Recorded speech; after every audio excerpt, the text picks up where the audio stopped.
Testing.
Please rise for the Pledge of Allegiance.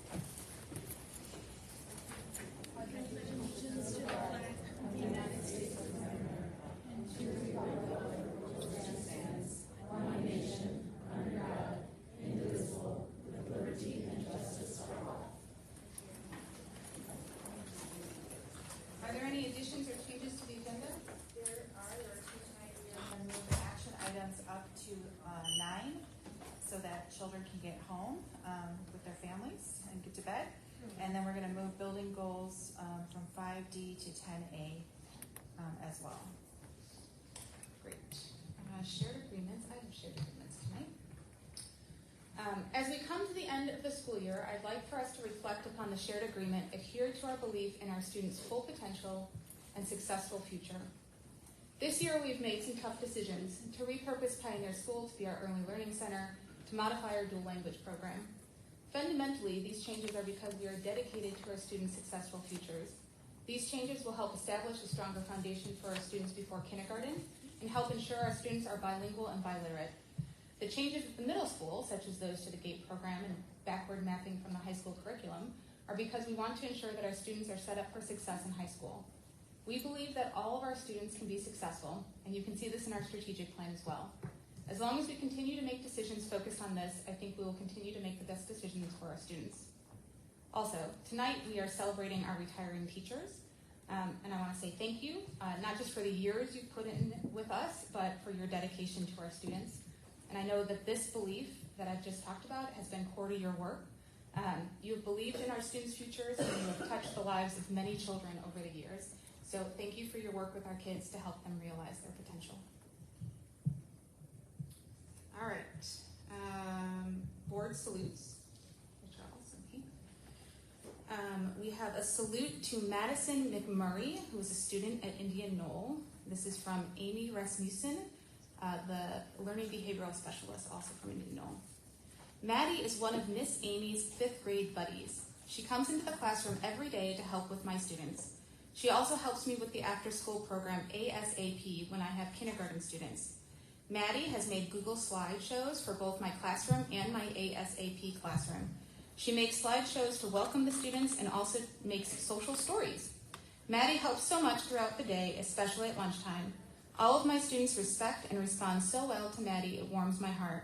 She is a wonderful role model and very responsible and respectful to all of the children she comes into contact with. This is why Maddie is so deserving of a board salute. She is a shining example of a D33 student. Our second board salute is to Janet Ayala, instructional coach at Lehman Middle School, and this is from Julie Odom, D33 parent. Mrs. Ayala is everywhere. She is the Lehman Book Club sponsor and takes the club on wonderful excursions.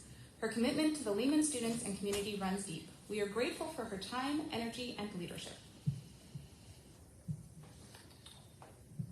All right, Pioneer Superintendent for the day.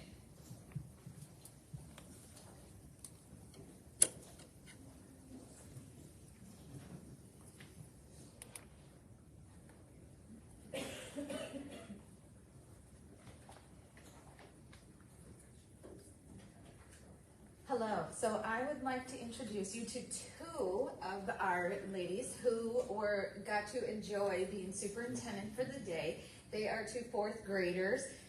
Mind you, this happened, I think, way back in January, so we're finally being able to let them tell you how much they enjoyed the day and what they learned. So, Kenya and Solaj, so would you like to tell them, what did you do that day? That day, we went to classrooms and asked people about if they knew their power goal. We learned about what Mrs. Davis did and what her job was like. What did you learn in the classroom about the students knowing their power goals? Did they know their power goals? Many did. What was your favorite part about the day? We got to learn how her job was and like what she did and like how her job. What do you think your favorite part was, Solaj? When we went to the classroom and asked them if they knew their power goal. Okay, good. I don't know if you have any questions for them. Well, I just want to say, I had an amazing time with both of you, and I was just so impressed by how well you knew your power goals. What are your power goals right now? You were really articulate in being able to describe what skills you were working on. My power goal right now is reading many different genres. My power goal is to look at context clues. It was amazing, and I really appreciate the time that you spent in the classrooms. You got us some really good data and got an opportunity to see the important data that we need to gather to make sure everyone's learning. And I hope you keep it up over the summer. And I think it's nice of you to maybe turn around, and be great for you to turn around and thank some of your teachers and thank your parents for doing a great job.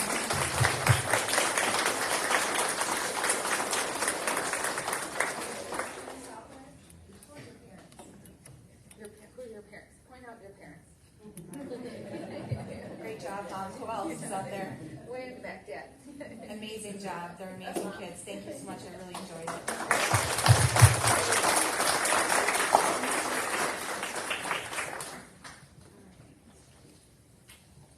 Tonight, we want to recognize all of our staff members who are retiring this year. When you hear your name, please stand. Karen Lakaitis, Tammy Sharbat, Rachel Kimball, and Sunya Farag.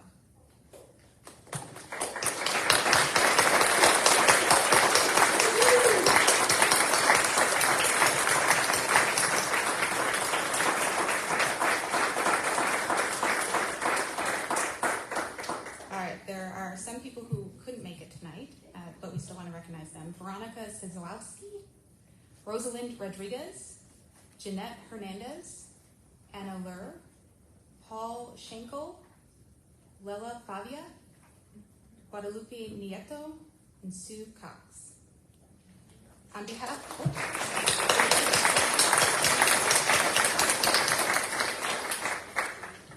behalf of the board members, administration, staff, students, and families, we thank each of you for your years of dedication and commitment to ensuring a quality education for all of the students that have passed through District 33. Please accept our sincerest gratitude. You have worked tirelessly, and now it is time to enjoy and embark on the next adventure. We wish you the best. Thanks, guys.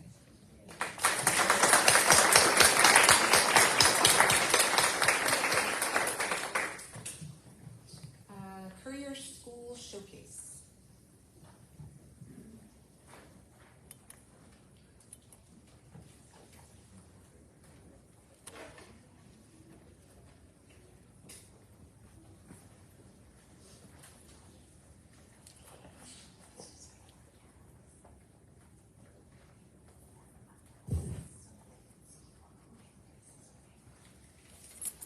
Good evening. I am ecstatic to be here today with these amazing scholars who volunteered to present to you what they are learning. They are from Mr. Guerrero's third grade math class. This math class is composed of students from all third grade classes. Today, Esther will be representing Mr. Guerrero. Good evening. Perhaps you remember me. My name is Esther Sanchez, and last year I presented as superintendent for a day. Hi, Superintendent Davis. It's great to see you again. I told you I was going to be a teacher soon. Today we would like to share with you how we use fun songs to help us learn third grade mathematics. My students will help explain this further. We will start with Natasha.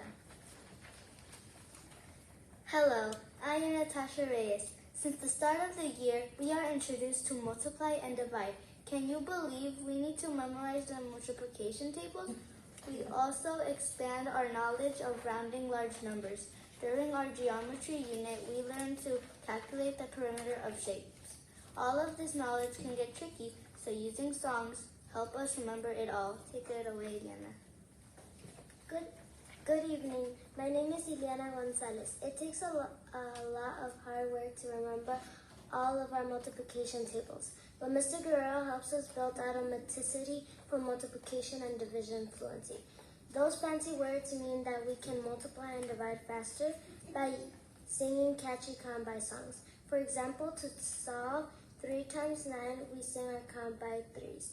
3, 6, 9, 12, 15, 18, 21, 24, 27, 30.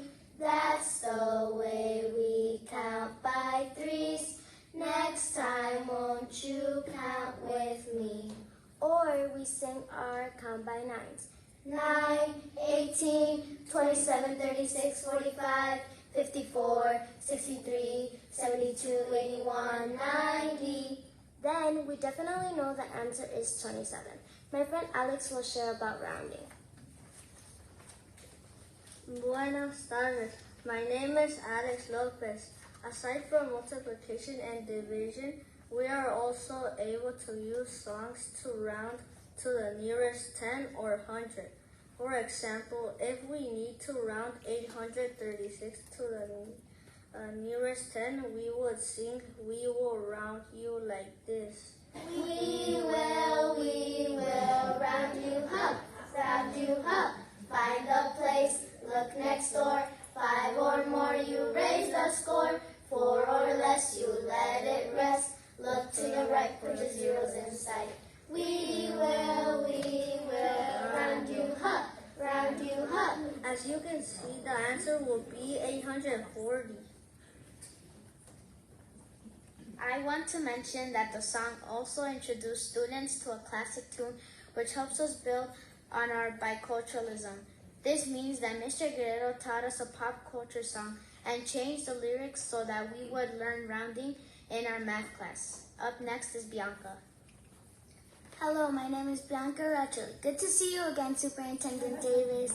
This year we calculated the distance around simple and complex shape. Mr. Guerrero found an adaptation of the English nursery rhyme, Farmer in the Dell. To solve perimeter problems, we can sing it for you. Perimeter goes around, perimeter goes around. Oh, oh, don't you know, perimeter goes around. You add up all the sides, you add up all the sides. Oh, oh, don't you know, you add up all the sides. Now Aubrey will share key points. Hi, my name is Aubriana Vallavisi. You may be asking, how long does it take for our class to practice these songs? We want you to know that it doesn't take that long, but it lasts a long time in our brain. We asked 4th graders if they still remember the songs they learned in Mr. Guerrero's class, and the majority of them said yes. You may wonder, how does this flow in the classroom? Well, we are introduced to the songs when a new learning is going to happen, and we use it every time we feel the class feels it would help us solve a math problem. We have a 19-second video clip to see it in action.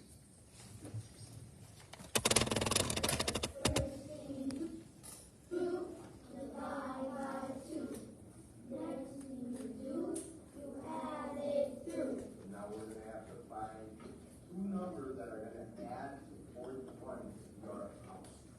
Okay, that's going to be the next step. All right?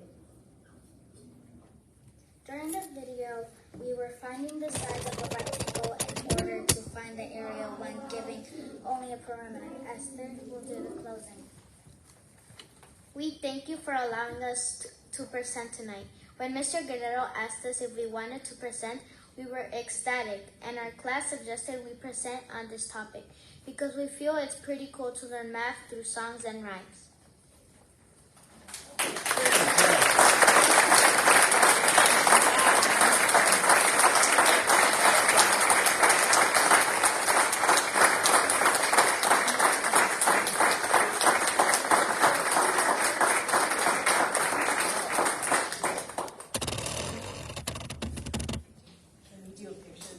That was fantastic. So can we have all the kids come around, and parents, if you'd like to come up, we're going to have the kids come to the center right here so we can get a picture of you with the board members, okay?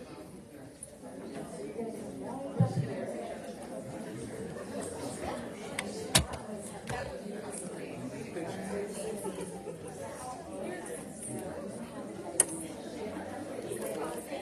Okay.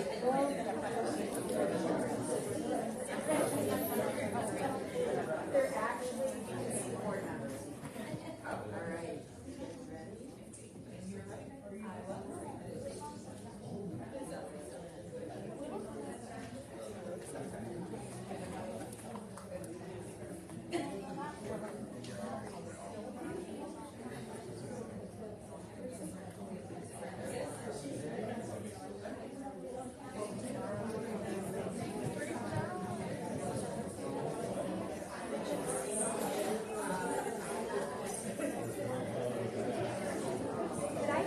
superintendents for the day too.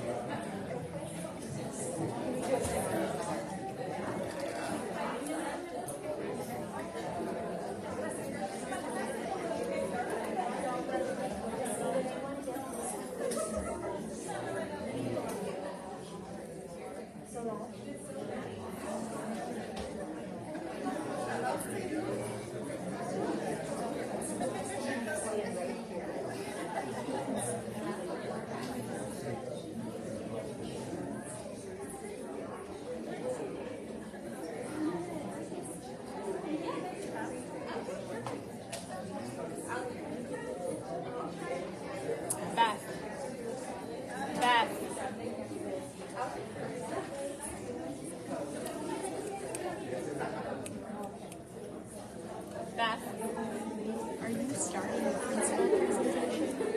It's just them up there.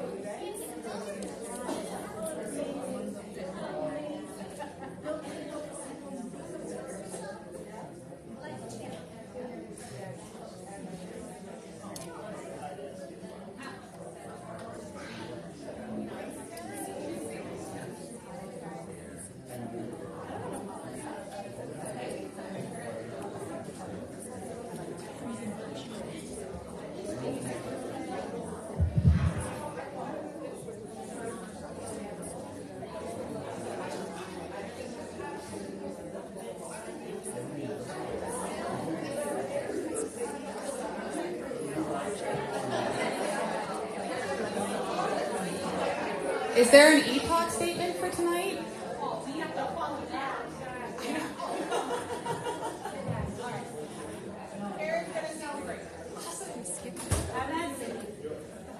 However, we were just sitting there saying, please don't make us follow those kids because they like nailed it.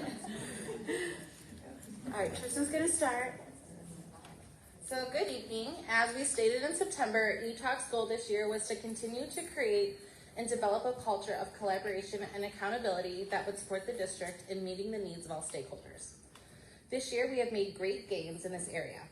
We've appreciated being involved in planning, coordinating, and developing changes that could affect our members. We've been able to meet with district administration to collaboratively problem solve and make decisions that both sides can support. The district has provided our leadership team with many valuable and productive learning opportunities that have put systems in place that promote positive collaboration and problem solving. We have grown as leaders and are looking forward to sharing the union's next year's mission and goals to all district admin in early August during an in-service day. One of our main goals next year is to sustain the positive relationship that union leadership has had with the district, to support the district and the special education department's goal of creating a committee and action plan that will support student behavior and ultimately improve student achievement. We have heard from admin and community members the need for action to be taken, and we support the district and community with this mission and are looking forward to serving on a committee that will help District 33 achieve its mission and its vision for this community. And we thank the board for their support, the district administration team for their time and dedication to meet with us, our teachers for their passion and drive, and the community for their patience. We wish you all a relaxing summer, and we look forward to another productive year. Thanks for a good year.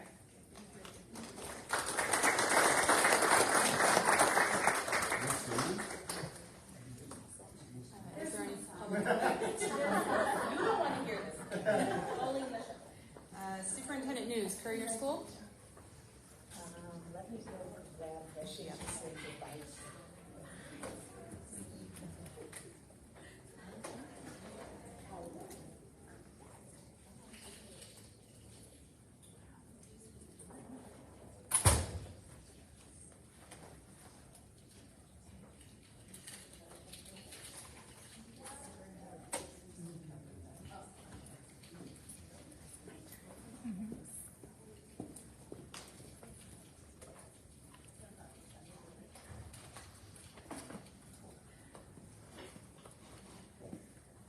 Sorry about that. Superintendent news? Okay. Throughout the school year, Courier staff have been working arduously and analyzing student data in math, school-paced, FRECL, ST Math. During one of Dr. Marino's visits, he made a couple of suggestions to move our PLTs forward. We took his advice, and this February, teachers created action plans, strategically choosing a couple of students in their classrooms. In their action plan, teachers included a different strategy to use with a targeted group of students to help them grow further academically. Every couple of weeks, they progress monitored the students' growth.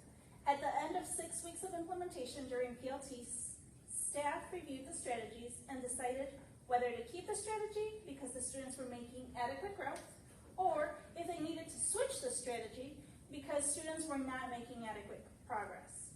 It was surprising to see that the majority of teachers were excited to share that the bulk of students who were selected made adequate growth or surpassed it by the 6th week. This meant that the new strategy used was successful. We were excited to share these results with Dr. Marino.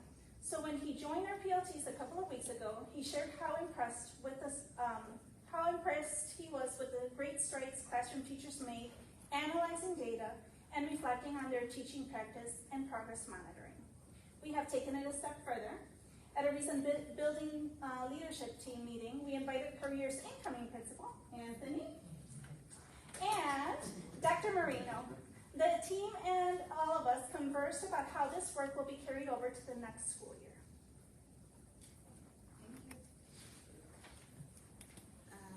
Moving on, can I have a motion to approve the personnel items as they appear in the board packet, please? I'll move.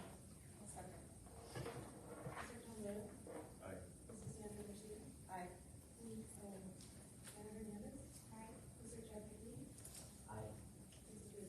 Aye. Aye. That passes. Do you want to do the bio?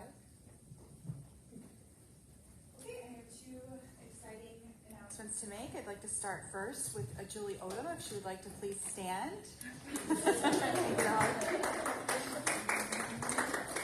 We are excited to, 2 things. One, announce our new position, the Assistant Director for Athletics.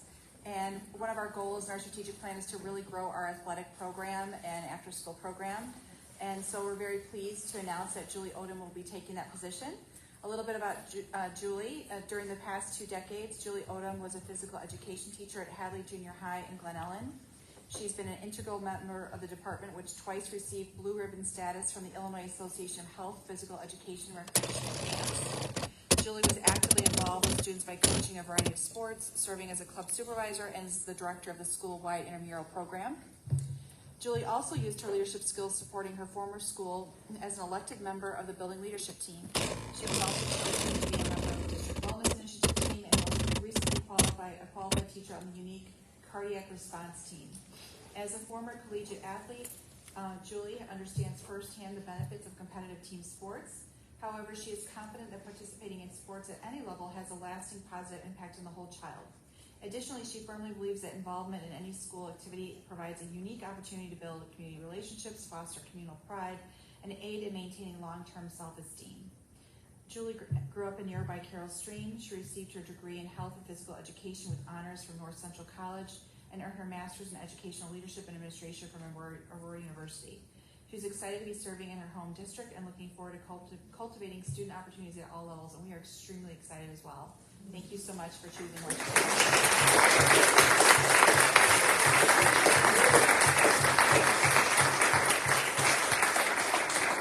Another exciting announcement to make. I'd like to introduce you to Amy Martinson, who is our newest member of the Lehman team, assistant principal. Before joining the team at West Chicago Elementary School District 33, served for 3 years as division chair for science and CTE programs at East Aurora High School. She began her teaching career at Bloomington High School in Bloomington, Illinois, where she taught for 4 years in the science department, sponsored the junior class council, and started a mentoring program for students. She finished her teaching career at East Aurora High School as a chemistry teacher. Amy obtained her bachelor's degree in biology education from Illinois State University, a master's degree in educational administration and foundations from Illinois State, and ESL and LBS 1 endorsements from the University of St. Francis. She currently lives in West Chicago with her husband Brett, daughter Livy, and their cat Wendy, and she enjoys spending time with her family, reading and camping. Welcome. Congratulations.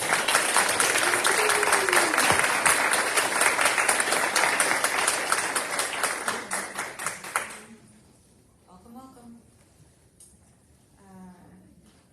We need to approve contract renewals. Is that there aren't any?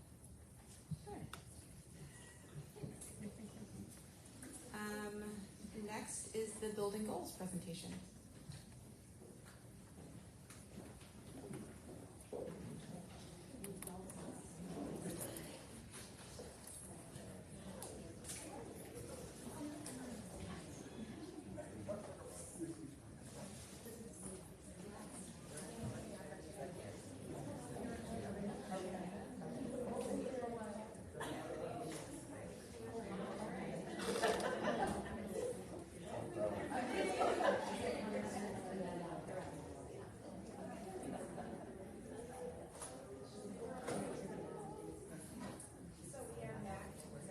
Our spring benchmark and school goal results. We were here last, I think it was January, February, presenting to you. So each of the buildings is going to share with you some of their work in terms of culture as well as academics, and share what our plans are for the future. So, Beth, do you want to add anything? No, I think okay.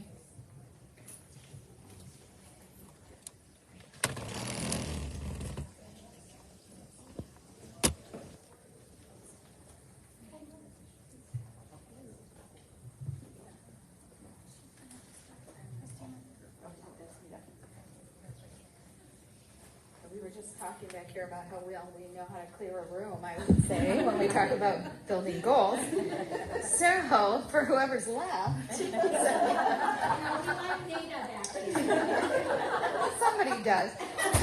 So, I'm here to talk about our district strategies. We are continuing with 2 district-wide academic strategies, the Dictado and guided math. You have not only heard about the Dictado this school year, but you've also been able to participate in it. With guided math, we are continuing to be intentional about what guided math instruction looks like to ensure that the instruction is personalized at the student's level and that it helps to bridge the gap between their learning. Our district-wide culture strategies continue to be classroom learning communities, our CLC, which builds a supportive environment for our students. The number of teachers that are participating in CLC continues to grow with each cohort.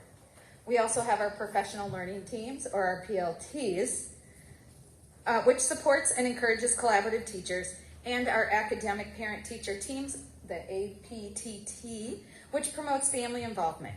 Next year, in all of the elementary schools, at least 1 teacher from each grade level will be participating in APTT.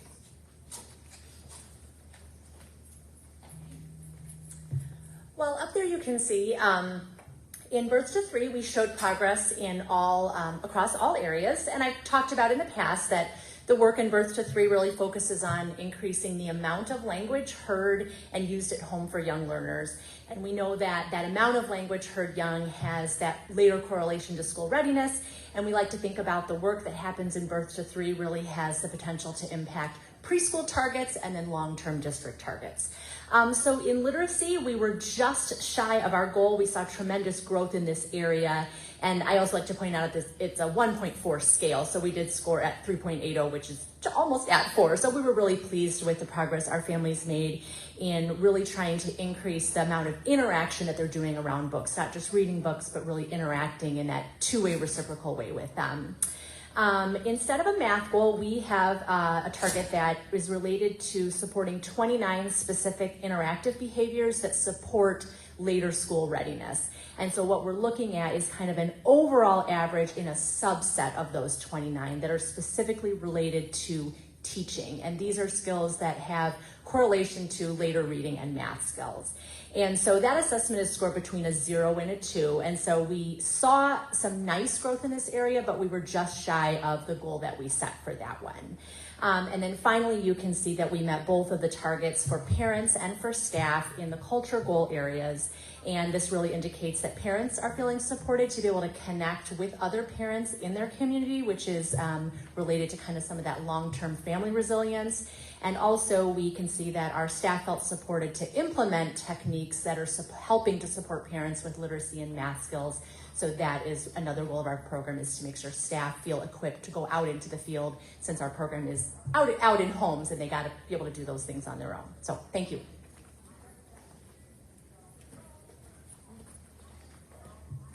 Good evening. Our goal in preschool is to prepare our most at-risk students in our district for kindergarten and to close the achievement gap prior to kinder. Our data on this slide looks particularly at our 5-year-olds as they transition to kinder this fall. So as you can see, we exceeded our targets for literacy and math, and we're celebrating. 87% of our P5s are ready for kinder literacy, and we grew from 25 to 95% in those students achieving their individual student literacy goals. 90% of our P5s are ready for kinder math. The last measure on the slide is SED 1 through 5 data. Our 5-year-olds grew in this area from 24% at kinder levels to 86% by the end of the year. These measures examine how students relate and cooperate well with peers and adults, understand their own feelings and others' feelings, and engage in symbolic and imaginative play. These measures are the foundation for social emotional skills that we know our students are going to need from kindergarten all the way through college learning. We are deeply encouraged that what we're doing is making an impact and it matters. Our plan is to stay the course because of the results that we are getting, but we're not content to just to celebrate the data and continue on. We're constantly seeking to understand how we can continue to pre-teach additional kinder skills when students are ready. And many of them are ready to be challenged with these kinder skills and content while finishing up preschool. Finally, we showed growth in collaborative teachers on the 5 essentials from 24 to 42%. We attribute this to our learning walks and emphasis on peer learning at faculty meetings and SIP days for our teachers and SST staff. What's interesting is our paraprofessionals also took this survey measures, and we have a paraprofessional in every preschool classroom. And so we look forward to targeting this measure with them even more next year, and we believe that'll cause even more growth for us in that category. Finally, our involved families measures grew from 62 to 67%, and we attribute this to things like APTT, weekly newsletters, and parent-child days. Thank you. Good evening. For our kindergarten classrooms, students take 2 separate assessments for their benchmarks. The phonemic awareness and phonics assessments are from NWEA and are precursors to the MAP growth assessments. The early math is an assessment from FastBridge, which we do use at upper grades for progress monitoring. There are a few celebrations about the data. First, the number of students who met or exceeded in Spanish phonics actually demonstrates that we have pre-readers and readers. While we see a dip in phonemic awareness, it should be noted that phonemes are learned first and that students may simply have been out of practice. On the English assessment, we saw over 50% of our students make adequate progress to continue to meet or exceed the standard. And while it does not look like the percentages have changed, it is important to know that the number of phonemes and the understanding of phonics has increased from fall to the spring. So students demonstrated growth. We do recognize, however, that to have 44% and 47% of our students at risk in the areas of English phonemic awareness and phonics is not acceptable. We are excited about the opportunity to intentionally and directly instruct these areas through the entirety of next school year. In math, we're excited to see that there was considerable growth in the percentage of students meeting and exceeding grade level expectations. We believe that through the continued use of strategies that build oracy in the kindergarten math classrooms, we will be able to see even more success. As for the district results for grades 1 through 8, we are admittedly disappointed in our literacy results. Even though we moved from Spanish to English units in ARC for grades 3 through 5 as we moved into the spring, we were not able to close the gap as we had hoped. Additionally, unfortunately, with the turn to a focus on English, we also saw a decrease in our Spanish literacy as well. We believe that the instructional focus on both English and Spanish all year long through that 50-50 model will help us to see balanced growth throughout the year. Math was a bright spot. As you will see later, all of our schools made growth in this area, and that resulted in a district percent that was just 3% away from our goal. Middle school noted that this sixth grade group that now will be going to seventh grade was the first group to have Eureka for their entire elementary careers, and they did not dip as other cohorts had done upon arriving at Lehman, but instead continued to grow. So the rest of the team will discuss that further in the next slides. I will quickly add that the spring data that you see here will be used to compare to next year's spring data in order to compare overall effectiveness of the instruction in that year. And then you can also see the additional column with the spring results from 2022.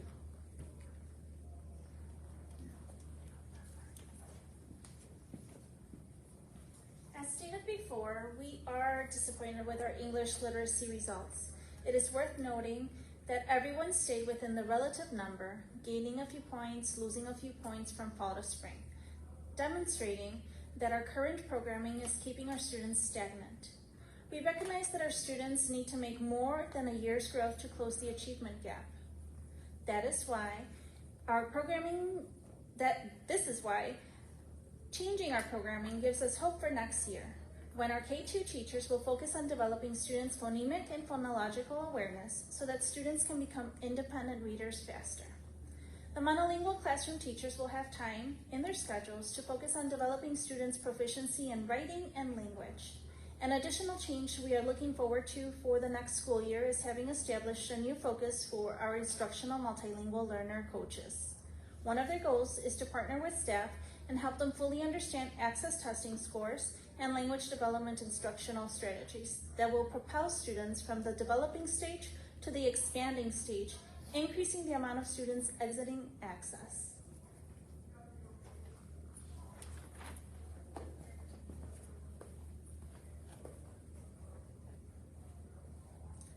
Although we did see growth from spring to spring, our growth from fall to spring in Spanish did not meet the goals that we had set. You will see, though, that we have pockets of strength displayed on this chart.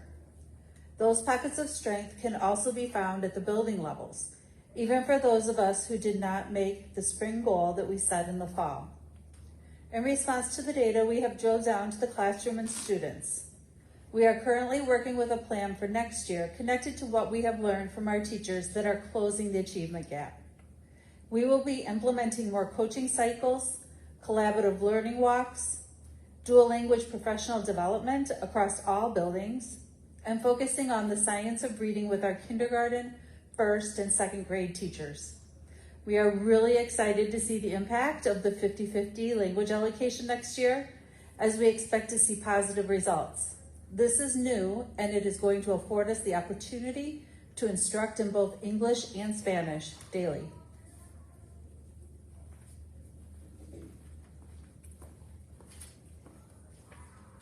Regarding our math goals, as you can see, we have made improvements in our data district-wide. We are very excited to see the significant growth that our students achieved. When analyzing our data, the administrative team identified the need to provide professional development for all staff, and we do see the impact that we had. Another point that I would like to share is that the middle school piloted IXL with their 7th graders. After seeing an interest from the students, Lehman adapted IXL for 6th and 8th graders after the winter benchmark. As you can see, there was an increase with their data. We are moving in the right direction.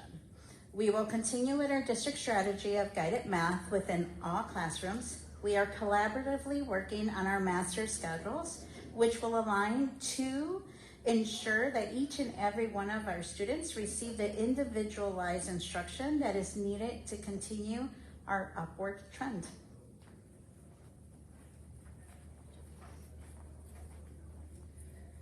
As we shared earlier this year, we know the importance of the 5 Essentials survey as it relates to student growth and achievement. We've shared that the research shows us that schools that are strong on at least 3 of the 5 Essentials are 10 times more likely to improve student learning than schools that are weak on 3 or more of the 5 Essentials.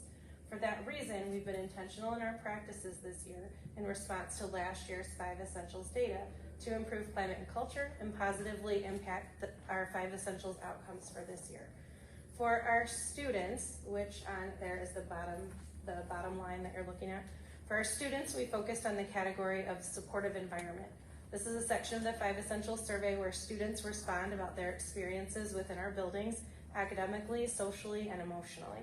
In schools with supportive environment, the school is safe, demanding, and supportive. In such schools, students feel safe in and around the school. They find teachers trustworthy and responsive to their academic needs. All students value hard work, and teachers push students toward academic performance. In the area of supportive environment, we saw a slight decline in the overall domain from 61 to 53. We do believe that the intentional strategies we use this year to positively impact the area of supportive environment are effective, and we are certain that continuing to expand these strategies and talking with our students to find out what those things look like, sound like, and feel like will help us next year to meet our 2023-2024 goals. For our families, which is the second line there on the screen, we focused on the category of involved families. That's a section of the 5 Essentials where teachers respond about their experiences with our families. In schools with involved families, the entire staff builds strong external relationships. Those schools see parents as partners in helping students learn, value parents' input and participation in advancing the school's mission, and support efforts to strengthen its students' community resources. In the area of involved families, the overall domain remained neutral, or that yellow color that you see, but we met our goal as our score increased from a 45 to a 51. Additionally, we saw a steady increase in each measure within the overall domain. This tells us that the intentional strategies that we used this year, our Citizens Advisory Committee, the expansion of in-person events, increased communication between home and school, and the expansion of academic parent-teacher teams positively impacted this domain. We are proud of our gains, but we know we have more to do, and we look forward to our continued growth in this area. For our teachers, which is the top line that you're looking at there, we focused on the area of collaborative teachers. This is a section of the 5 Essentials where teachers respond about their experiences with other teachers. In schools with strong collaborative teachers, all teachers collaborate to promote professional growth. In such schools, teachers are active partners in school improvement, they're committed to their school, and they're focused on professional development. In the area of collaborative teachers, we significantly jumped from 26 to 40. This jump moved us from an overall rating of weak, which was the orange, one of the orange colors that you see in last year's box, to neutral, which is one of the yellow colors that you see on the right. I'm sorry, I can't read those from here. Within the overall domain, we saw gains of 8 to 12 points in each measure. We are most proud of the 23-point jump that we saw in the measure of quality professional development. We know that this gain is due to the intentional strategies that we use district-wide this year. Within each building, we provided cycles with instructional coaches to provide job-embedded professional development specific to teacher needs. We adjusted the format of our faculty meetings to include specific teacher-chosen professional development, and an increased opportunity for collaboration time for staff. Each building also implemented collaboration walks to give teachers the opportunity to visit one another's classrooms to learn from each other. The area of collaborative teachers was our lowest in 2021 and 2022, and we are incredibly proud of the growth that we have shown in this area this year, and we are eager to keep moving forward in the coming years. We are really proud of the work that our system as a whole has done to show growth in many of our areas, but we are not content with where we have landed this year.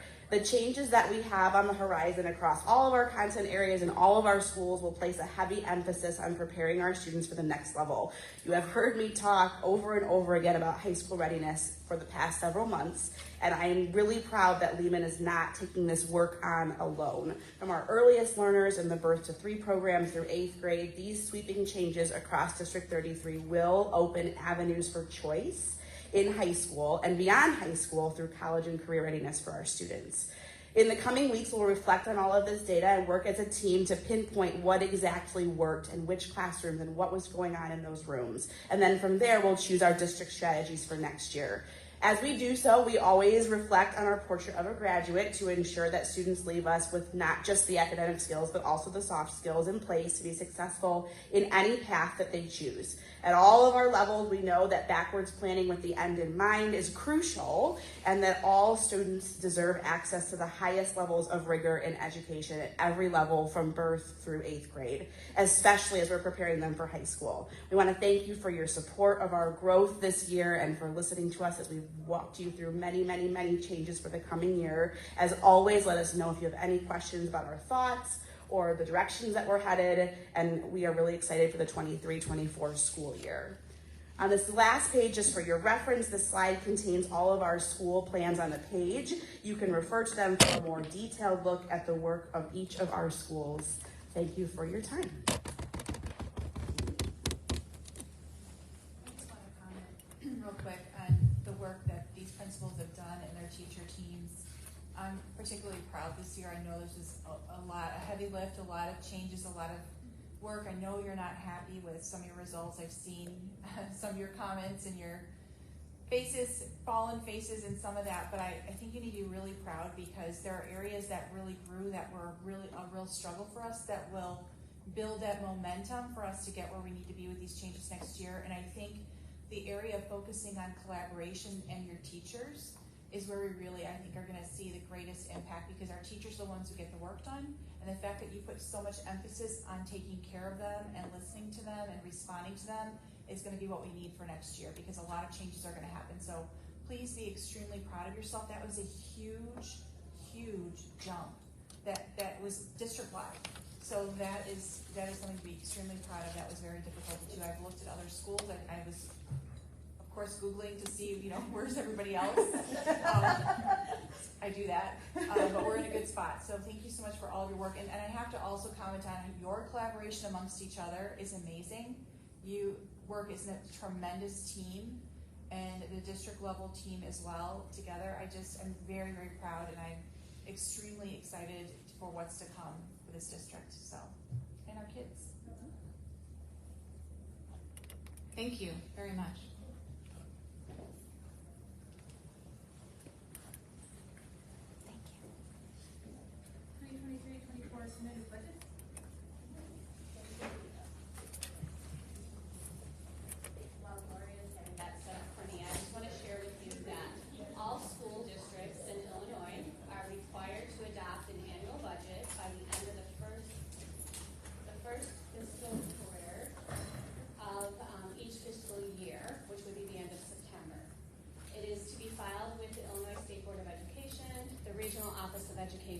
And any other reporting agency. Prior to that, though, the district is required to adopt a tentative budget and place the tentative budget on public display for 30 days so that community members can preview the budget. It will be placed in the district office and on the website. The board is required to hold a public hearing before the regularly scheduled board meeting at which the adoption of the official legal budget is on its agenda, and that will be in September. So here you have a presentation for the 23-24 tentative budget. I want to note that in the board book, you will see the actual documents of the budget themselves. You will notice maybe that it is on the 2022-23 budget form because ISB has not come out and released the 23-24 form yet. When it is released, we will transfer all of the information to the appropriate form. This has been a common scenario for the last few years with the Illinois State Board of Education. I don't know which one I used to click. That one? Okay. I just wanted to make everyone aware that successful budgeting and planning leads to success in our strategic plan, specifically goal number 5 as it relates to effective and innovative use of our resources. I would also like to include in this presentation the budget calendar, which we should review at least once a year. So you will see on these next 2 slides the activities that relate to the budget in some way during each of the months. You'll see the shaded blue May and June in which we share the tentative budget with the board.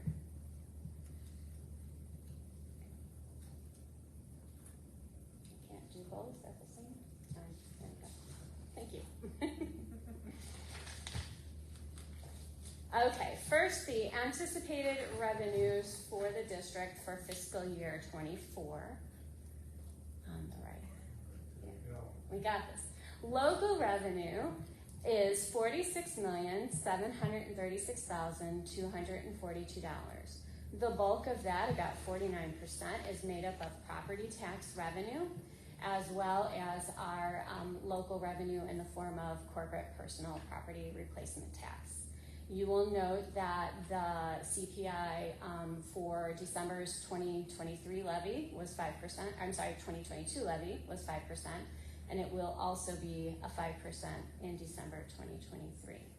I did include on here the dollar value of the new business, new construction at $9,961,060. And the actual dollar revenue to the district is approximately $423,000. In terms of state revenue, we're looking at approximately $31,902,278. Again, the bulk of that is evidence-based funding. We are assuming an increase of about $350,000. We will know the actual increase over the summer, so when you see the final budget presented in September, it will include the actual amount. We do know, based on the press release this weekend, with the state budget having passed, that we will definitely receive what we've received last year and hopefully the amount that we're predicting. And in addition to that, we may see a slight increase in some of our categorical grants.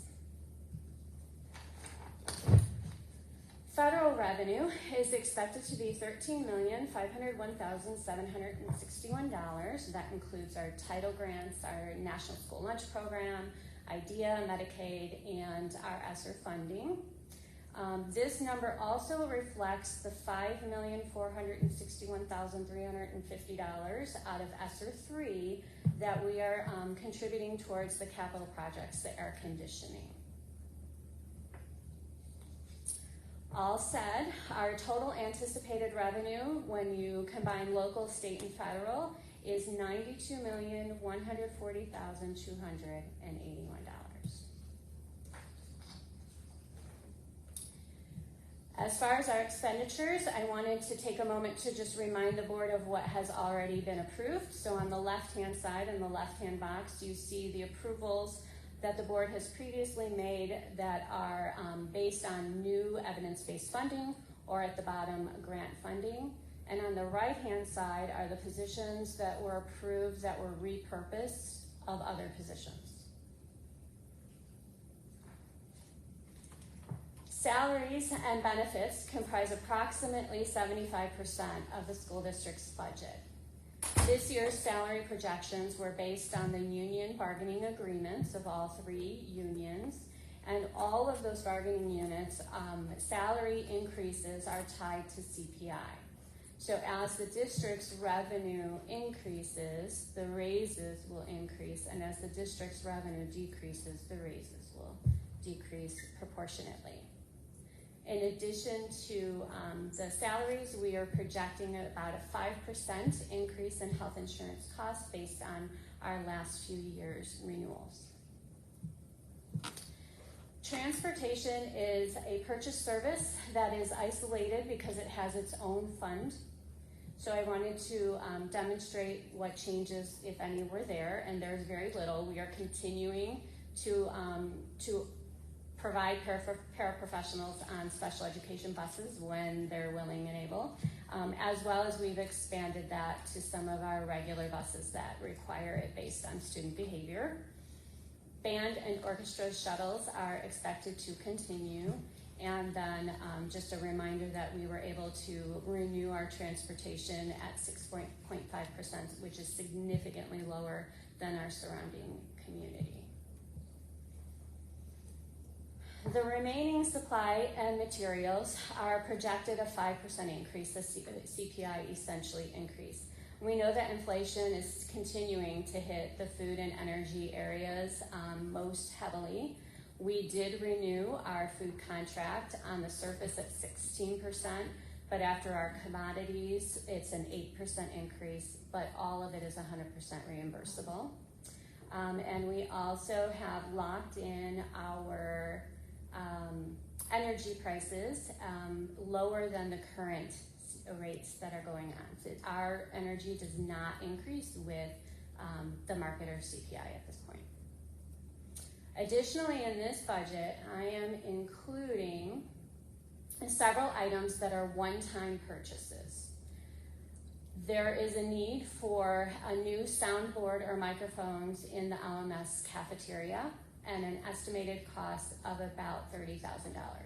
The equipment is currently sent out and we're hoping that repairs will suffice, but we know that that might not happen. We want to anticipate the need for that funding.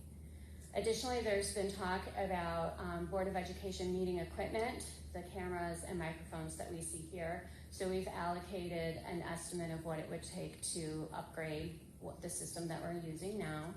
And we also would like to explore a potential new human resource / financial software in the future, looking for software that has the ability to connect all of our systems and speak to each other, as well as to eliminate some of the limits that we're noticing in our ability to provide adequate information to our employees, such as pay codes. Additionally, Skyward, which is our current software that we're using, is encouraging, I guess is the best word, its employees or its companies to move to their new platform. So regardless of what we do, there will be a shift of something in the future. It is likely that they will no longer continue the current platform in the future. And then the last item that's included here is ARC and Eureka resources for the new 50/50 dual model, an estimate of a total of $800,000. You'll see a memo a little later in the meeting, and this is grant funding.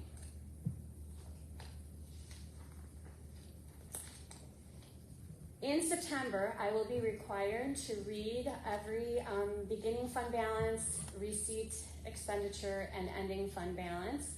However, I will just highlight some of the slides that you see now here today. One of the reasons is that the total estimated beginning fund balance is truly an estimate based on the budget for this year, and we won't know until July what that ending fund, or the beginning fund balance truly is. So in the education fund, I wanted to draw your attention to the second line in red there. So you see the total revenue and the total expenditures, and below that you see the transfer into capital projects. That is the ESSER 3 money, $5,461,350 that will be transferred into the capital projects fund and then reimbursed by the state back into the education fund. In the operations and maintenance fund, you see the revenues and the expenditures, and you see the ending fund balance slightly lower than the beginning. It is okay for us to spend down a little bit because we're not allowed to accumulate too much fund balance in any given fund. The debt fund is simply that. It is the fund that provides for our debt payments. In the transportation fund, we are deliberately, again, drawing down the fund balance because it had climbed during the pandemic years when there was remote learning and we didn't have all of our routes running. And additionally, in the last 2 years of the struggle to find drivers, we've not had all of our routes running all of the time. In our IMRF fund, this is a fund that we are looking at closely and will likely begin drawing down, perhaps levying less to make sure that we are not getting this fund too high as well. The capital projects fund has the revenue receipts. You'll see the receipt, the revenue, and the expenditure are identical. That is, again, our ESSER 3 money coming into that fund and then being spent out. There may be additional transfers. This is for our 2024 summer work. So there may be additional transfers necessary in the fall when we receive the final bidding for that project. However, it may end up showing up in the following year's budget, depending on the timing. This is our working cash fund, and there are no expenditures from that fund, as well as the tort fund. This is a nice chart to demonstrate how we operate. It is called the deficit budget summary information, but we are not operating in a deficit budget. We are actually operating in a surplus budget, but it's a good overall look at the operating funds. So you see the educational, the operation and maintenance fund, transportation fund, and working cash fund. Those four make up the operating funds. You'll notice in the education fund that the difference between the revenue and the expenditures shows a surplus of $5,467,410, but that does not take into account that $5,461,350 of ESSER money that is coming from that fund. The last three slides I have left to show you, you actually have paper copies in your blue folder because the numbers are very difficult to see on the screen. All three of these slides show the same information in a different format. On the copy that I put in your blue folder, I have this slide numbered with a 1, 2, 3 to draw your attention to 3 specific lines. So the first line is the surplus deficit, including other financial sources line. And you'll see the first column is the budget for 2023. And because we intentionally moved some fund or transferred fund balance for capital projects, you see that negative number. You also see the projected positive or surplus of $576,517 for the fiscal year 2024. And looking out the next 3 years, you see a surplus, and then way out in 2028, a potential deficit. Line number 2, thank you, that's okay. The projected year-end balance, again, notice it will change once we have the true beginning balance of the budget. But the projected year-end balance for all of the years, looking out from fiscal year 2024 and out, remain very consistent in their dollar amount. And in line number 3, you can see the percent of fund balance as it's compared to expenditures. And all of those years are 50% or more, which is about 6 months, almost 7 months of spending or expenses that we will have in our fund balance. The next slide shows all of that same information, just in a different format, depending on how you prefer to look at it. In the top left-hand corner where you see the comparison of revenues to expenditures, you will notice in fiscal year 2025, 26, and 27, you start to see the balance between the revenue and the expenditures, which reflects what I was talking about with the salaries and 75% of our budget being tied to CPI. The very last of the slides shows you information in 2 different ways. This is particularly interesting because it shows you the years 2018, 2019, 2020, 21, and 2022. So you get to see our history of actuals, and then you get to see the tentative budget, the projected budget, and then projected out into future years. And this is assuming no money is being used as capital projects, which we know that will not be the case, but you can see the nice flat line of fund balance extending out into the future. This is a lot of information, and if you have any questions, please don't hesitate to reach out to me. I'd be happy to address any questions you may have, and on June 15th, we'll be looking for a vote on the tentative budget.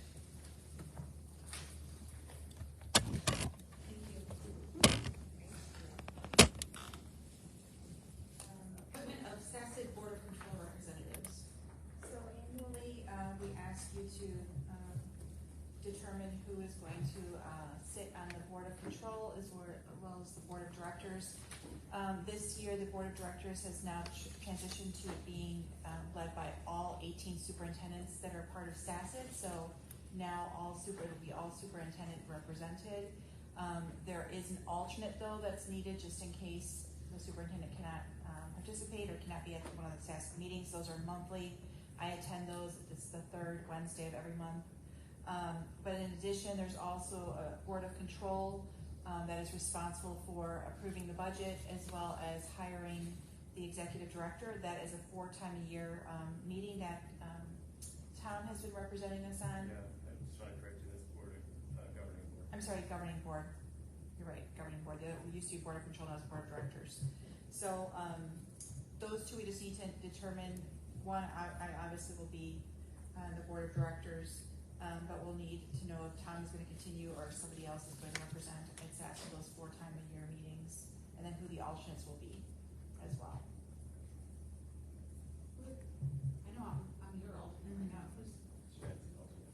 Me as the governing. Do you want to continue or do you want to? Okay. Chris being alternate? Are you still good? I can be the alternate. Okay. Okay, we're good. So if we just want to, That was easy. Do we need to vote on that? mm-hmm. I have a motion to approve the appointed representatives and alternates. Hacer. I move to approve the budget. I'll second. Mr. Chairman Green? Aye. Mrs. Sandra Garcia? Aye. Ms. Rita Baldwin? Aye. Mr. Tom Lewis? Aye. Janet Hernandez? Aye. All right, that's done. Approve administrative compensation.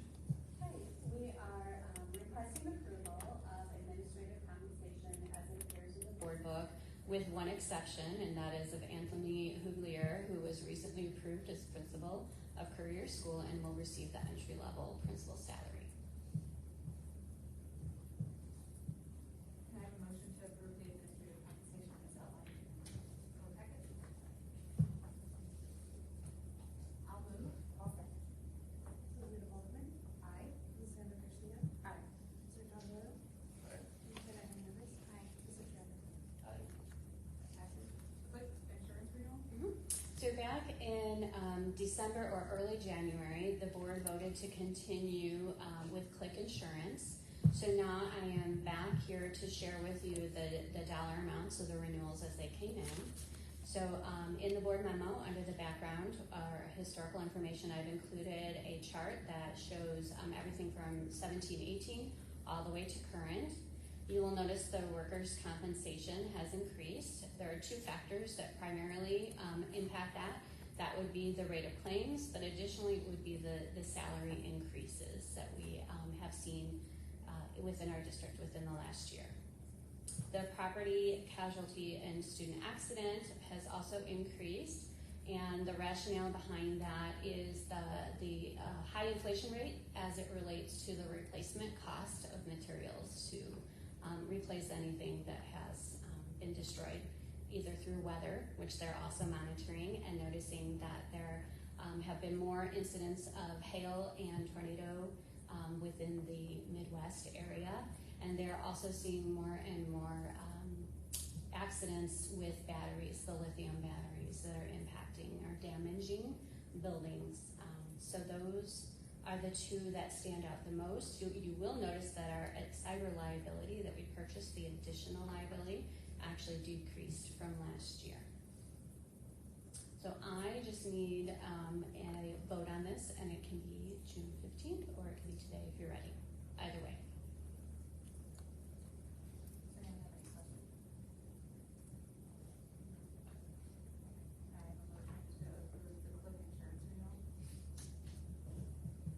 I move.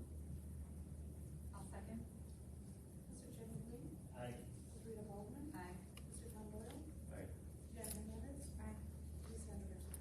Aye. That passes. Equipment disposal? Okay, in your board book you see a long list of tech equipment that is ready for disposal, is no longer operable or too costly to repair. And in addition to that, there are some items, I believe, from Indian Middle School. So we're just looking for a motion to approve the disposal of that equipment. I'll move. I'll second. Ms. Sandra Garcia? Oh, Janet, sorry. Mrs. Janet Hernandez? Aye. Mr. Tom Lewis? Aye. Ms. Rita Baldwin? Aye. Mr. Chairman Green? Aye. Mrs. Sandra Garcia? Aye. All right, that passes. Finance and facilities? Okay, I just need to give you a revenue update. So since the previous board meeting, we have received $1,188,210 in evidence-based funding and $13,261 in other state programs for after-school programming. Thank you. Macaulay School. This is just a quick update let you know that, as you know, we've been working to try to find suitable space for our preschool program. This past year, we consolidated Pioneer School to accommodate Winfield, Trinity, as well as then following year ELC, so we'll no longer be renting in 2 spaces.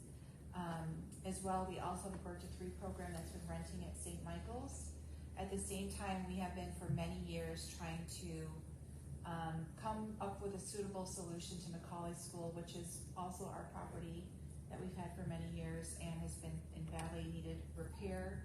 We've had some discussions and had a committee going looking at the possibility of Macaulay becoming a Birth to 3 office space, because that Birth to 3 program really primarily needs office space. They work primarily in homes.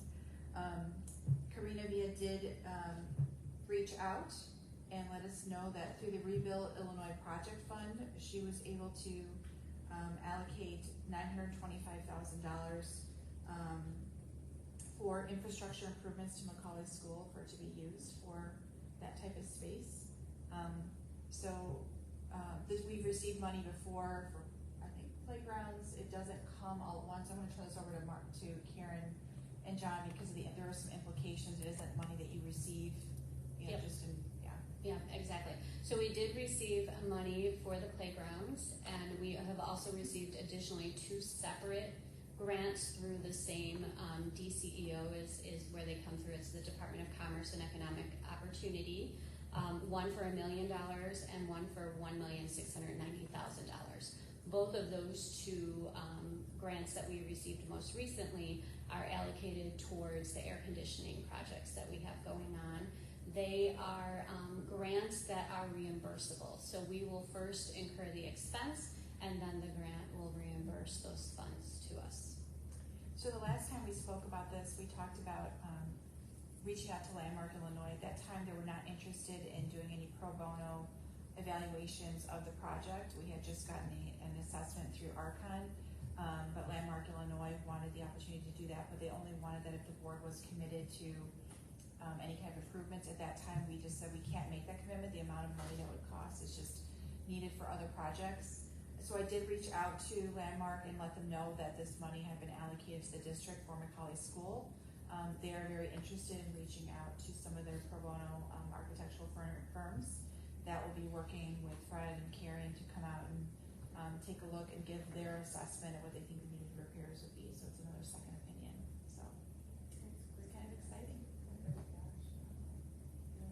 Will the architects that come out, will they know that this is the amount we have? Yeah, so I did share that with her and said, it's not as simple as they just hand over the money. So there are some intricacies to this, and that's where Karen and Fred come in. But they understand that these architects do specialize in historic repairs.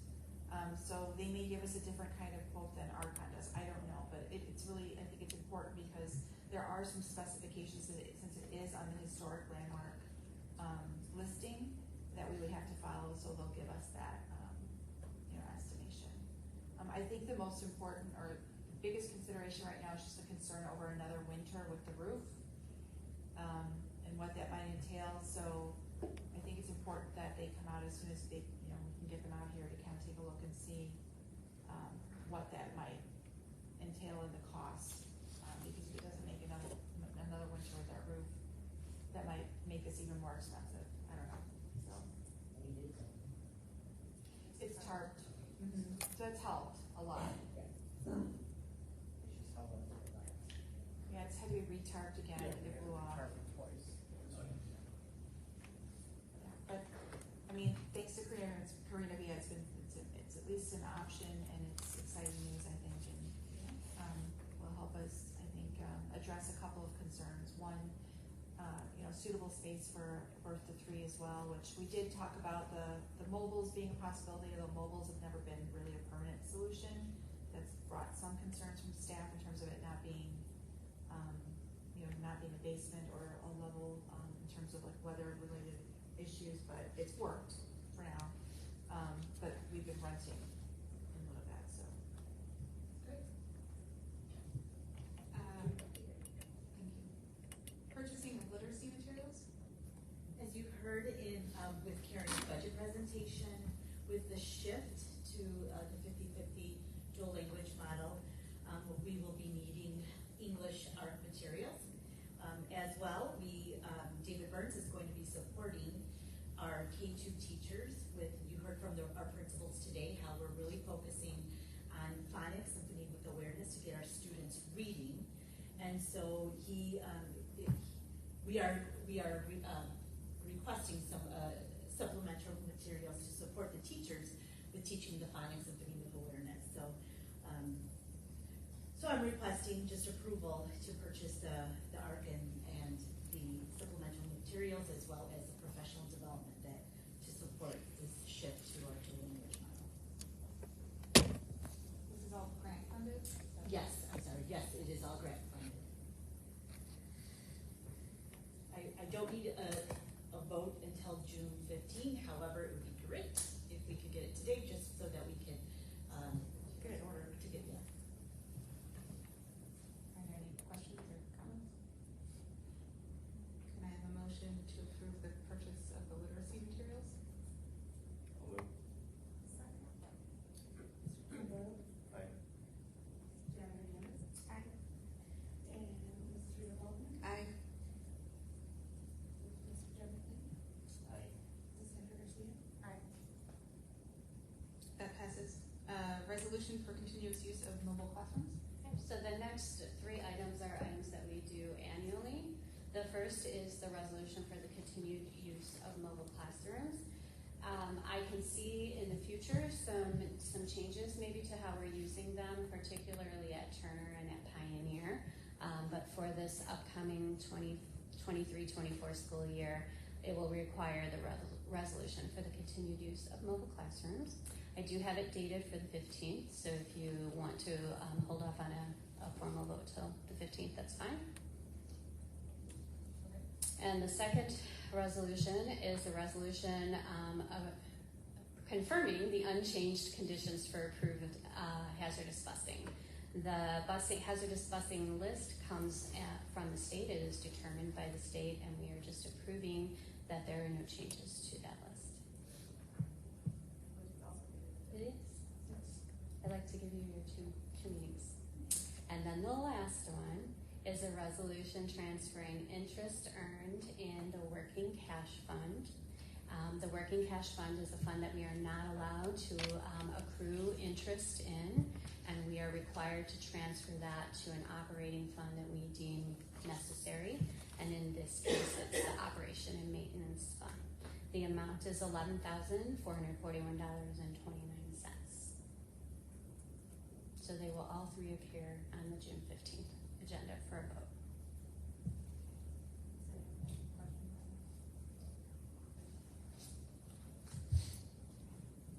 Updated policy 7190. So on both of these policies, they're a result of a meeting that Sherry Mass facilitated with parents to get feedback on these two policies. So the changes that are reflected in there in the red text are a direct response to that meeting, and it's clarifying, updating some language, and also moving the restorative measures over to policy 190 from 180. They felt that it was more appropriate that because we use restorative conversation as a consequence to behavior to search for the source of the either bullying, harassment, or behavior concerns, that it should be more appropriate to have it in 190, which contains our responses to behavior. So this is our first reading. I am noticing that 180 does not have the edited text on it, so I will fix that. I think this is the final draft. It just doesn't show you what the changes were, so I'll get that. And when we do get our subcommittee formed, we can go through everything in detail so they can come back to the board and discuss that.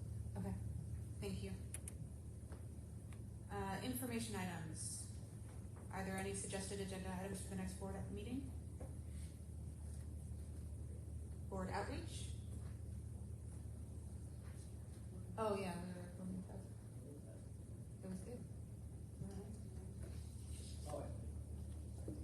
Did not rain this year, no. It was gorgeous. There was no torrential downpours like last year, but all shut down. Parking lot.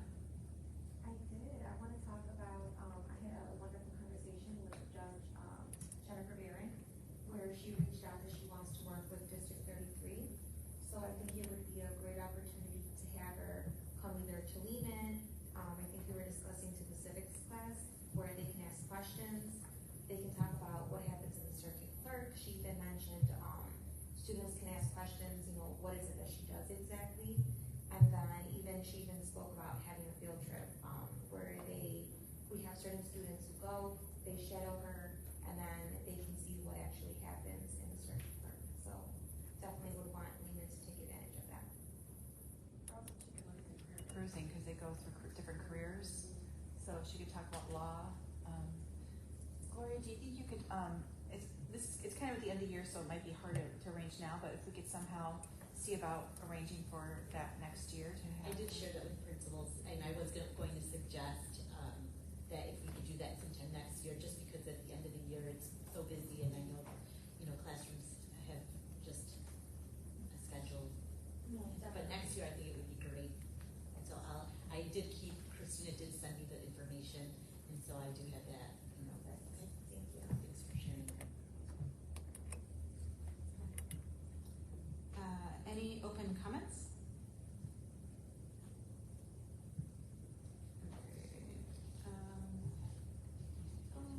At this time, the Board of Education will move to go into closed session to discuss personnel issues, student discipline, pending imminent litigation, and semi-annual review of closed session minutes. The board will take action after closed session.